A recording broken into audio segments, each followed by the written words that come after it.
This is Talk of the Town, a weekly program featuring community events happening in and around Northeast Michigan, with your host, Nancy Smitham, and get the latest from Alpena Community College with Dr. Don McMaster. And now, today's Talk of the Town. Good morning and welcome to Talk of the Town. I'm Nancy Smitham. My first two guests today are both from Alpena Senior Center. I have Annie Hepburn and BJ Sander. Good morning and welcome. Good morning. Thanks, Nancy, for having us. Thanks for being here. And I always liken your facility to the Boys and Girls Club, because when you pull up, you hear that noise and that laughter, and you can always smell good smells coming from inside. And it's just like a warm and inviting place to come into. Yes, we want it to be that way. We want it welcoming for our seniors and the community at large. Just because we have so many activities, I think a lot of people don't realize what we do offer there. They don't. From day to day. I'll guarantee. And the other joke is that I'm not old enough to go there. And I always remind people that if you're a senior at the age of 60, you're a senior, so you're welcome to come. And we have the young seniors and the old seniors as well that come to utilize the programs and services we have. All right, and how many people did you serve last year, Annie? We, with our meals, both congregate and Meals on Wheels, we probably averaged about 75,000. We average a little over 6,000 a month. Some of those months are higher and lower depending on, like December is a little bit lower for us because of the holidays and stuff, but about 75,000 meals. And you know what I love about Meals on Wheels is sometimes that's the only person that the people whose house you're going to is going to see in a day. Absolutely, and we do the wellness checks, and that's the big part of it. And we've had many of our providers, both in-home and Meals on Wheels drivers, needing to call 911 because when they get there, the person's on the floor or not, just can't get up. So then we call 911. Also, with that, if they're not home and we don't get a response, we have even had the police go out and do wellness checks because if we're not hearing from them, we're concerned. So that has helped save many lives, actually. Oh, yes. They end up, going to ER and getting checked out and tell us that they're appreciative of our service. So. And have somebody come in and say, hey, how are you today? And the warm and friendly face and the voice and knowing that someone out there cares about you. Absolutely. And one time, a couple weeks ago, I had to fill in for Meals on Wheels, and it was and really... You loved it. I did. It was a great time. But what I found interesting was the people would say, how is that person? Are they going to be okay? Will they be returning? Oh. Because it is a familiar face, and that person's like family to them, I think. Okay, and to make all these spectacular, wonderful things that you do there happen, we have to have fundraisers. So you have a very wonderful fundraiser coming up, and it's called Denim Diamonds. Tell me about that. Denim Diamonds, as we were talking a little bit earlier, just kind of why did we come up with Denim Diamonds? We wanted a new title and something new in Alpena, and we know that the Senior Center, we do get grant funding and we write lots of grants, but besides those grants and the funding that is available to us, we have to also do fundraisers. So this is an opportunity to look at the whole community and not just focus on our seniors, but look at, again, at the younger population, at the younger seniors, to get involved, to help our community and to help our seniors be able to continue to be independent at home, get the meals that they need, get programs that maybe we can't really provide right now because of the funding. So this is why we looked into a new fundraiser called Denim Diamonds, which will be January 20th at the Knights of Columbus Hall in Alpena. Hors d'oeuvres and socialization will start at 5 p.m. We'll have a catered meal at 6, and then we will have the Copycats playing from 6 till 10. It will be a cash bar. We'll be having Chinese raffles, 50/50s. So I think it'll be a fun and exciting event. And we kind of, when we looked at Denim Diamonds, it can be you can dress up or kind of be casual. Oh, so perfect. It was, either way. And tickets are $30 a piece, and they're available at the Senior Center. But if you're local, I think you'll even deliver them to them. Absolutely. Yep. And what we've found is a few of the different agencies in Alpena have brought a table of 8. Yay. So they're working with their employers or employees to get a group together and have a table of 8. So that's kind of a new thing that we've done with this fundraiser. Okay, and if you know Wayne Konjorski and the Copycats, you know you'll be wonderfully entertained. That's what I hear, so I'm excited to hear them. So come one, come all, Saturday, January 20th, 2018, and it's dinner at 5, doors open at 5, dinner at 6, Wayne Konjorski and the Copycats. Fun time. Bring your family, bring your friends, call and get that table of 8 reserved. Absolutely, yes. We're Okay. excited. So. And BJ, some of the wonderful things that happen when we raise all this money and have such a great team working at the senior center is we have support groups. We now have 2 support groups that we're starting this year. The one that we're starting for the Alzheimer's early stage patients originated because of what we did last year with You Are Not Alone. Yes. So we did a 6-month series called You Are Not Alone, and it was amazing, the experiences that we had. And as we were going through those experiences, we discovered that there was a need to establish a support group. Wonderful. So Annie and I were both trained to be facilitators for the support group, and we will be starting that on January the 11th from 1 to 2 at the Senior Center. Okay, and you know, they call the Alzheimer's the long goodbye. And, you know, it's so hard for a family when you go through all the stages with your loved one, and it's so wonderful to know that there will be a support group for people to help them through this. Now, do we have to pre-register for this support group? You don't have to pre-register, but we would like to get a number of people that plan on attending. So if they would like to call Annie or myself at the Senior Center at 356-3585, we can take down their name and give them additional information if they need that. Okay, and we're going to take a break here in about just a couple of minutes, a few seconds here, and then we'll be right back to talk some more. I'll be right back following these messages. Hi, welcome back. I'm with Annie Hepburn and BJ Sander from the Alpena Senior Center. Annie, when we were talking a little bit about Meals on Wheels, you talked about your in-home services. Yeah, so for in-home services, we actually have providers that can go in the home and do personal care. They can do respite care, light housekeeping. I'm trying to think. Transportation? We do offer transportation. Okay. That's not something that they do with in-home Okay. services, but that's a separate program that we okay. have.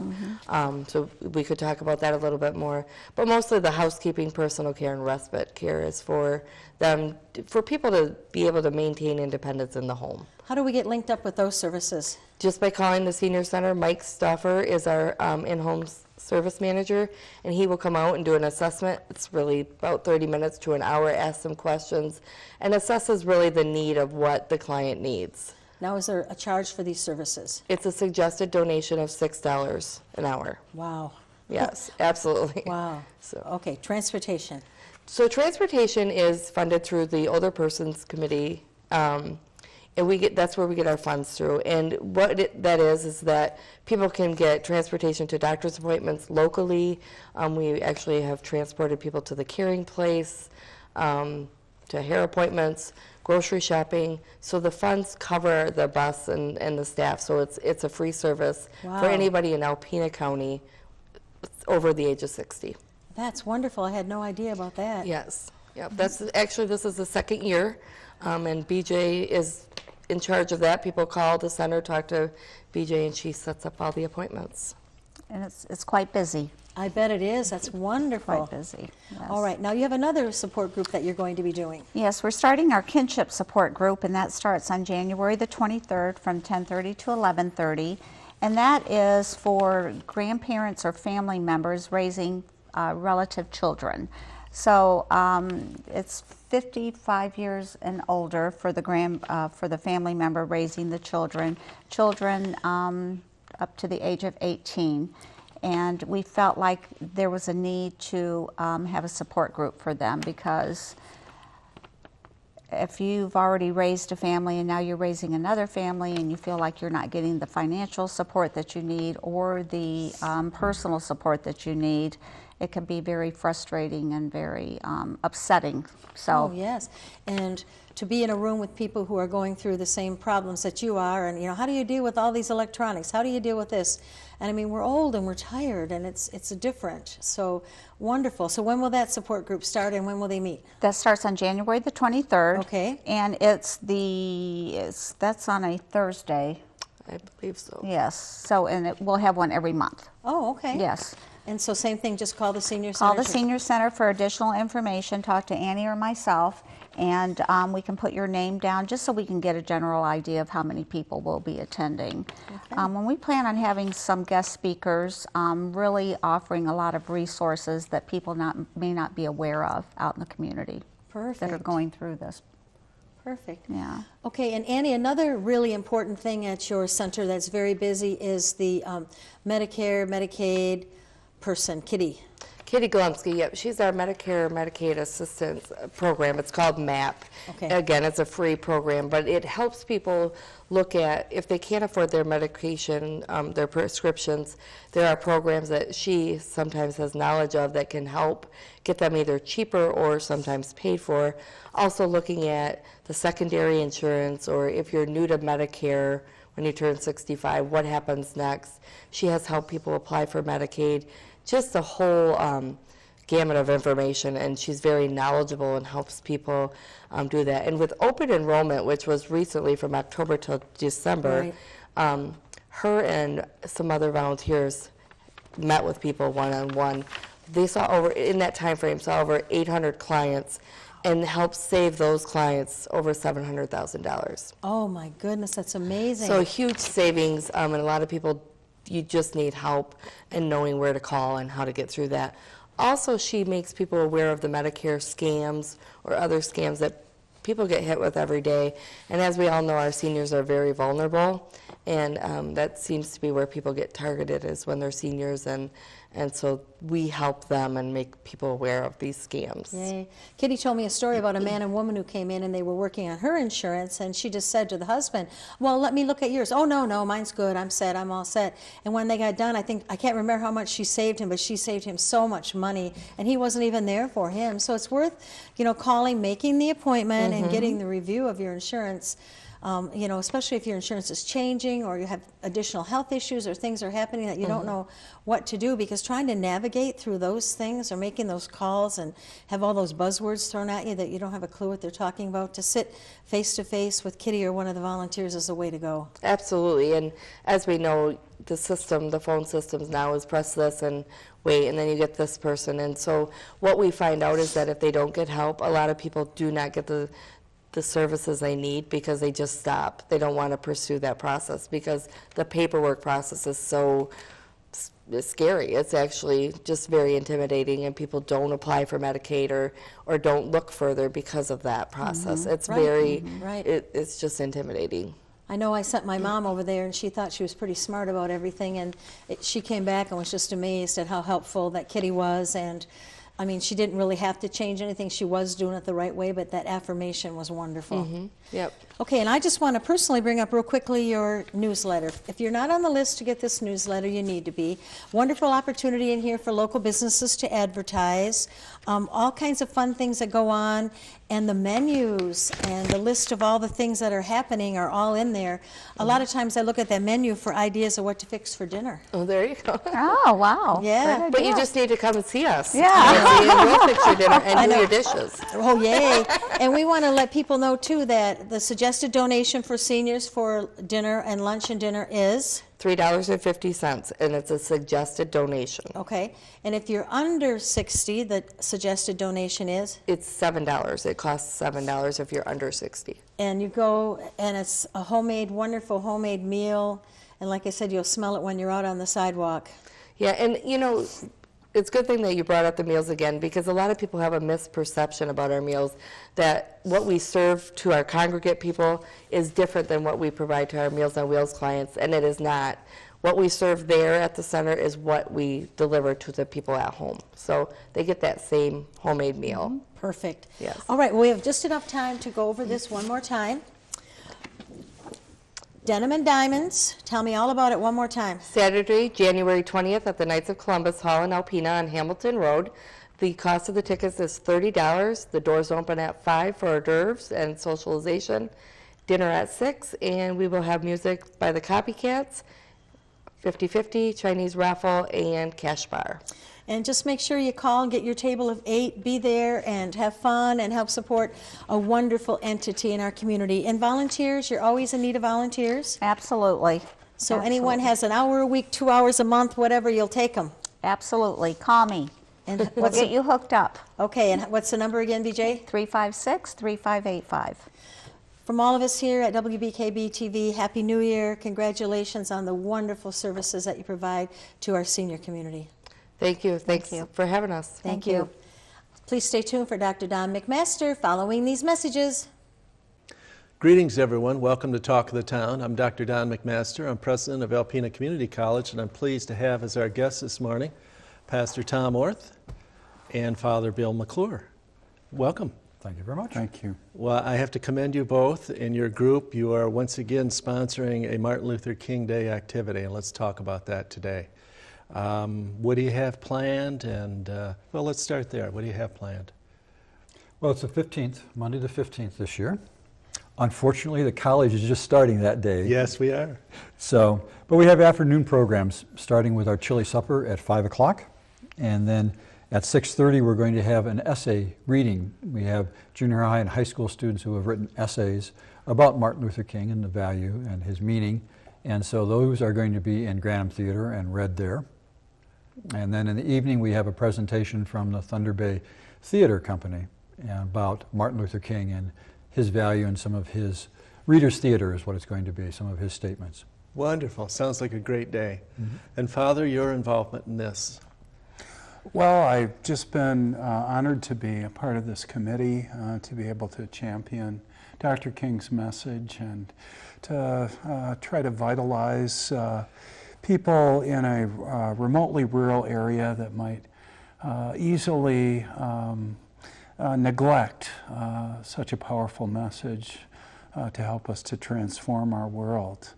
I'm excited this year too because we've revitalized our essay program. We're going to have our young people submitting a number of essays, which the best of those will be selected by our committee, and those young people will present their essays at our event on the 15th.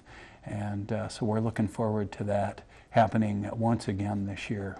That's wonderful. So this event is just not one day. You folks have laid the groundwork by having students write essays on Dr. King sometime in the fall then. Yes, they were due before Christmas, and so they've had a chance to do that, and now we're going to be reviewing them and making our decisions. But new this year too is an outreach to the younger grades. The essays have been junior high and high school, and this year with the Thunder Bay Theater Company, they're going into the 3rd to 5th grades at the elementary schools around Alpena to make a presentation about Dr. King again and Reader's Theater. And my understanding is the emphasis is going to be on King's use of nonviolence for social change.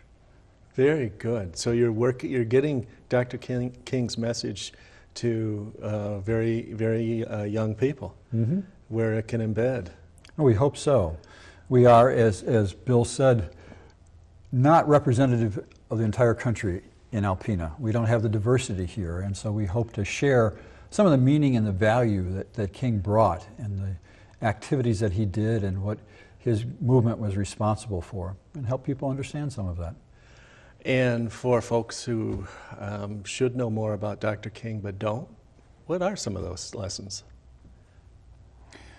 Well, I think the nonviolent means of being a voice that speaks to the injustices and the things that are out of whack in our culture and society that are tearing us down, quite frankly, and ways that we can build one another up without having to be physically confrontive with one another, but instead can have dialogue with one another and work through the things that challenge us in the ways that divide us, that we can come together as opposed to dividing one from another.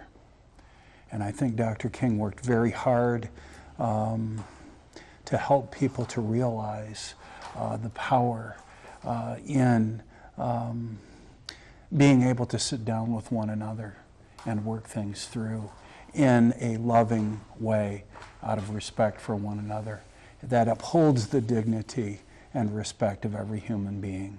Wonderfully put. And that's one of King's statement. He was about creating a beloved community. And that's one of the slogans that we have continued to emphasize over the years. And that's so important, to be able to talk across differences and not have confrontations that are physical about it, but have respectful conversations so that you can engage each other, learn from each other, and then hopefully educate each other and make some change for society. You believe Dr. King's message is especially pertinent in light of our politically polarized society and culture? We don't have enough talking to each other right now. We have too much, we're siloed, we're separated from each other. And King was about engagement, and it was about talking to and working with the others. I just read an interesting article about Orrin Hatch, who's going to be retiring from the Senate. Mm-hmm. But it was a political advisor in the White House who said that he'd been getting picked on by the media for whatever the reason was. And it must have been Obama's White House, because Orrin Hatch called him and said, hang on, this is just the way things go. But he was so appreciative of somebody across the aisle talking to him and having a connection with him. And that's the kind of thing that we want to do, is to have connections with people so that we can engage each other and for the betterment of the society, for the beloved community. Wonderful. I think we're realizing in recent months and times that even though we made great strides in the time of the civil rights movement years ago, we still have a lot of work to do. And I just heard on the news the other day, the national news, that there is a resurgence in white supremacist groups. And we know of the activities that have taken place recently in our country. And so we are made mindful in this polarization and this divisiveness, and that racism is still very much something that we need to work on as people, not only in this land but throughout the world. Mm-hmm. Mm-hmm. I was fortunate recently in the fall to go to Washington, D.C., and I had on business, and I had the opportunity to go to the Museum of African American History, the newest museum on the mall, which was phenomenal. I would highly recommend it to you folks or any of the viewers out there. It's well worth seeing. And so is there anyone in particular you would like to thank or acknowledge, or part of your committee? We have about 45 seconds left. Well, we always want to bring up Dr. Greg Adamus, who was a vice principal at the high school. Yes. And he was the one that started this work in Alpena, doing programming on Martin Luther King Day. Coming out of the Metro Detroit area, he'd experienced it, but he was one of the people that pushed us to continue to do something on this day, even though it's not recognized here in northern Michigan. Well, thank you, Pastor Orth, thank Father you. McClure, and thank you, Dr. Adamus. And thank you, folks, for watching Talk of the Town. I encourage you to go to the MLK festivities on the 15th at the college, and we'll see you again next week. This has been Talk of the Town with your host, Nancy Smitham and Dr. Don McMaster. For a list of community events taking place in Northeast Michigan, please visit our website at wbkb11.com and click on our community link. This has been a Thunder Bay Broadcasting Corporation production.